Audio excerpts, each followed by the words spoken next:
Hello government officers, நம்ம இந்த வீடியோவில் பார்க்க போகிறது தமிழகத்தின் கல்வி முறைகள். யூனிட் 9ல் வந்து இது ஒரு டாப்பிக்காக இருக்குது. ஸோ ஃபஸ்ட்டு பேசிக் வந்து பார்த்திங்கன்னா, நம்மளுடைய சங்ககால இலக்கியம் தோன்றியது வந்து கிமு 3 டு கிபி 3ன்னு தெரியும். ஸோ நீங்கள் ஆப்ஷன் வச்சோ அல்லது ஒரு கூற்று காரணத்திலையோ உங்களுக்கு வந்து சென்டென்ஸ் கொடுத்துருந்தாங்கன்னா, ஜஸ்ட்டு நம்ம அதை எப்படி ஈஸியாக அண்டர்ஸ்டாண்ட் பண்ணி எலிமினேட் பண்ணி போடலாம் அப்படின்ற மெத்தடில் தான் நம்ம எப்போவுமே படிச்சுட்ருக்கோம். ஸோ இதில் வந்து சங்கத்திலேருந்து தமிழ் மராத்தியர்கள் காலம் வரைக்கும் அப்புள்ள காலம். இப்போது இதில் வந்து இவங்க யாருன்னு கேட்டாங்கன்னா நம்ம சூஸ் பண்ண தெரியணும். இவங்க களப்பிரர், சோழர்கள் அப்படின்னாலே கல்விக்கு கொடை கொடுத்தவங்க. அந்த மாதிரி நமக்கு எலிமினேட் பண்ணி ஆப்ஷனை சூஸ் பண்ண தெரியணும். ஸோ ஃபஸ்ட்டு வரிசையாக லைன் பை லைனாக பார்த்துடலாம். சங்கம காலம் அப்படின்னு பார்த்தீங்கன்னா கிமு 3 டு கிபி 3. களப்பிரர் காலம் அப்படிங்கிறது 3 டு 6. இவங்க வந்து எல்லாருக்கும் கொடுத்தாங்க. சங்கமத்தில் இருக்கிறவங்க, சங்க காலத்தில் இருக்கிறவங்க அனைவருக்கும் கல்வி கொடுத்தாங்க. இவங்க பார்த்திங்கன்னா சமண மற்றும் பௌத்த மத பள்ளிகள் அவங்கள தான் வந்து ஓப்பன் பண்ணி கொடுத்தாங்க. பல்லவர்கள் அப்படின்னு பார்த்தா யுவான் ஸ்வாங்குடைய பீரியடு.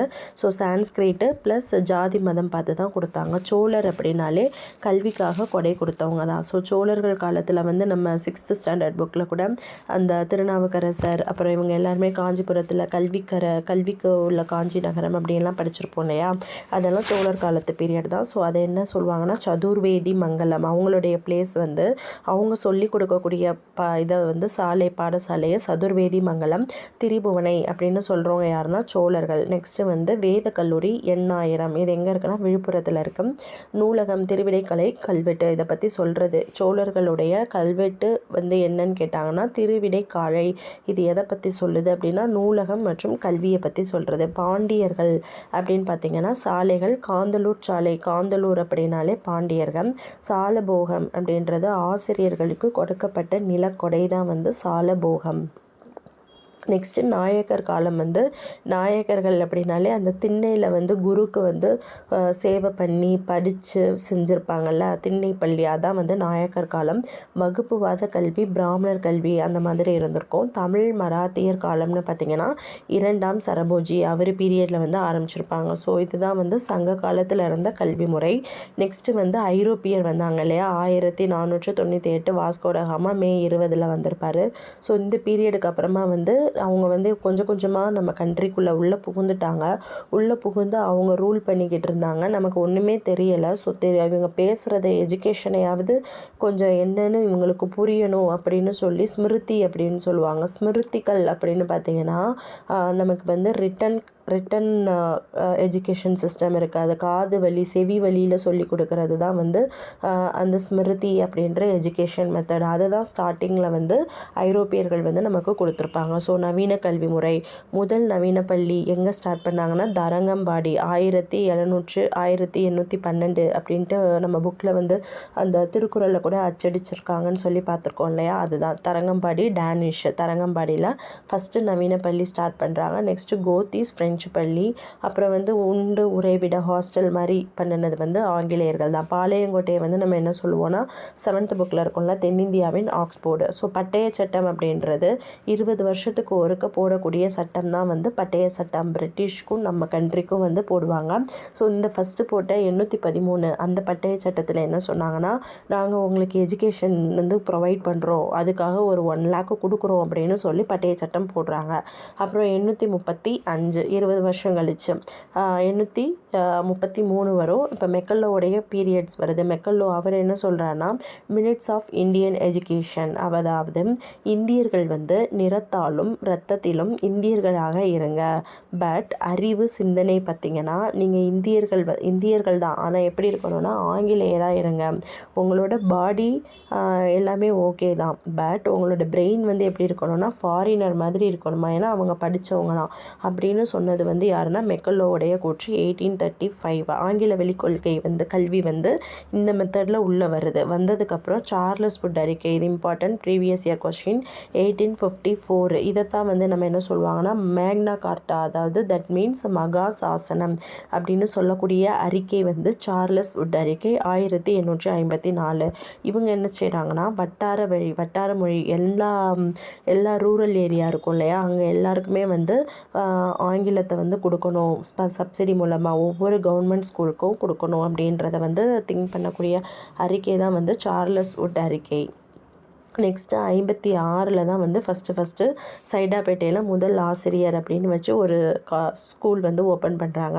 57 தான் வந்து பார்த்திங்கன்னா அப்போ வந்து இப்படி தானே இருக்கும், பெங்கால், பம்பாய், கல்கட்டா அப்படி தானே இருக்கும். ஸோ இந்த மெத்தடில் வந்து 1857 வந்து யூனிவர்சிட்டியை வந்து ஸ்டார்ட் பண்ணிட்டாங்க. அப்புறம் ரிப்பன் பீரியடில் வந்தது தான் வந்து 1882 நம்ம உள்ளாட்சி இது கூட ஸ்டார்ட் பண்ணியிருப்பார் இல்லையா, 1882 ரிப்பன். அந்த பீரியடில் வந்ததா ஹண்டர் குழு ஆல்சோ. இவங்க என்ன கொடுக்குறாங்கன்னா, இவங்க வந்து சார்லஸ் வுட் வந்து ஃபஸ்ட்டு ஆசிரியர், அப்புறம் வந்து ரூரல் மற்றும் இங்கிலீஷ் கொடுக்குறாங்க. இவங்க வந்து துவக்க கல்வி, பிரைமரி ஸ்கூல், அப்புறம் வந்து பெண்களுக்கும் கல்வி, உள்ளாட்சி அமைப்புகள் பார்த்தோம்ல, அப்புறம் தனியார் பள்ளிக்கான கல்வி, இது எல்லாத்தையும் வந்து கொடுக்கறது வந்து ஹண்டர் குழு. நெக்ஸ்ட்டு வந்து ராலே குழு. இந்த ராலே பீரியடில் இருக்கிறவர் வந்து யாருன்னா ஹர்சன். ஸோ நம்ம ரிப்பன் பீரியடில் வந்து உள்ளாட்சி தெரியும், அது போக எக்ஸ்ட்ரா படிக்க வேண்டியது கல்வி, துவக்க கல்வி மற்றும் பெண் கல்வி. நெக்ஸ்ட்டு ராலே பீரியட் வந்து ஹர்சன் வந்து வங்கத்தை பிரிச்சிருப்பார் இல்லையா 905. ஸோ அந்த பீரியடில் வந்து ஹர்சன் தான் இருந்தார் 902. அப்போ வந்து என்ன குழு போட்டாங்க அப்படின்னா ராலே அப்படின்னு சொல்லக்கூடிய ராலே குழு போடுறாங்க. இவங்க என்னென்னா தேசிய எழுச்சியோட உற்பத்தி இடம் யூனிவர்சிட்டி போட்டு ஒரு யூனிவர்சிட்டியை ஸ்டார்ட் பண்ணுறது தான். ஸ்கூல் லெவலில் இருந்தது நம்ம ரிப்பன் பீரியட். நம்ம ஹட்சன் பீரியடில் வரும்போது யூனிவர்சிட்டியாக வந்து மாறும். விசிஆரை கீழ் அதிகாரம். நெக்ஸ்ட்டு சாட்லர் குழு. சாட்லர் வந்து 1917, அதாவது அந்த ஷிப் வந்து ஞாபகம் வச்சுக்கோங்க, வஉசியோட கலிலியோ லாவா ஷிப் 1916. அதுக்கு அடுத்த வருஷம் ஆரம்பித்தது தான் சாட்லர் குழு. எஜுகேஷன் பீரியடில் நம்ம படிச்சுட்ருக்கோம். இவங்க வந்து அந்த பியூசி அப் டு 12th வரைக்கும், 10th to 12th பியூசி, அதாவது இப்போ பியூசின்னு சொல்லுவோம் இல்லையா, அந்த எஸ்எஸ்எல்சியிலேருந்து பியூசி, அது வந்து 1917 கொண்டுட்டு வந்தது சாட்லர் குழு. நெக்ஸ்ட்டு தான் வந்து நீதி கட்சி 1920 வருதுன்னு நமக்கு தெரியும். ஸோ அவங்களுக்கு வந்து ஒரு ஹாஸ்டல் ஃபெசிலிட்டியோட எல்லாமே கொடுக்கணும் அப்படின்னு சொன்னது நீதி கட்சியோடைய நம்ம ஹெட்டு தான் வந்து பிடி தியாகராயர். அப்புறம் அந்த ஆனந்தராயலு செட்டியார் அவங்கெல்லாம் வருவாங்களோ துணைத் தலைவர். அந்த பீரியடு எப்போ ஆரம்பிச்சிருப்பாங்கன்னா மே 16 1920 ஸ்டார்ட் பண்ணினது தான் மதிய உணவு திட்டம். அப்புறம் வந்து அந்த திராவிடர்கள் அந்த மாதிரியெல்லாம் டாக் வரும்ல, நீதி கட்சி பீரியட் 1920. அப்புறம் 24 வந்து பார்த்திங்கன்னா பொதுப்பணியாளர் ஆணையம் அப்படின்னு வரும். 25 வந்து சென்னையில் 1000 விளக்கில் ஒரு ஹாஸ்டல் கொண்டுட்டு வராங்க. 1926 வந்து ஆந்திரா யூனிவர்சிட்டி, இதெல்லாம் நம்ம புக்கில் இருக்கிறதா. அந்த அண்ணாமலை யூனிவர்சிட்டியை ரெக்கமெண்ட் பண்ண கமிட்டி வந்து சிவஞானம் கமிட்டி. இதை மட்டும் பார்த்துக்கோங்கப்பா. ஸோ ஃபஸ்ட்டு வந்து நீதி கட்சி தெரியும், சாட்லர் குழு தான் பியூசி 1917.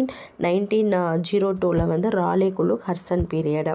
நெக்ஸ்ட்டு வந்து ஹார்டோக்கு குழு வந்து என்ன பண்ணுறாங்கன்னா 29 அண்ணாமலை முடிஞ்சதுக்கப்புறம் ஹார்டோக்கு குழு இவங்க வந்து என்ட்ரன்ஸ் எக்ஸாம் வைக்கிறாங்க. ஏன்னா எல்லாமே ஓப்பன் பண்ணதுக்கப்புறம் எக்ஸாம் வழியாக தான் பண்ணணும் அப்படின்னு சொன்ன குழு தான் வந்து ஹார்டோக்கு குழு. ஸோ என்ட்ரன்ஸ் எழுத போங்கப்பா அப்படின்னு சொன்னாலே நமக்கு என்ன ஆகும், பக்குன்னு ஹார்ட் அட்டாக் வந்துடுமா. ஸோ அதை ஞாபகம் வச்சு ஹார்டோக்கு குழு அப்படின்னு ஞாபகம் வச்சுக்கோங்க.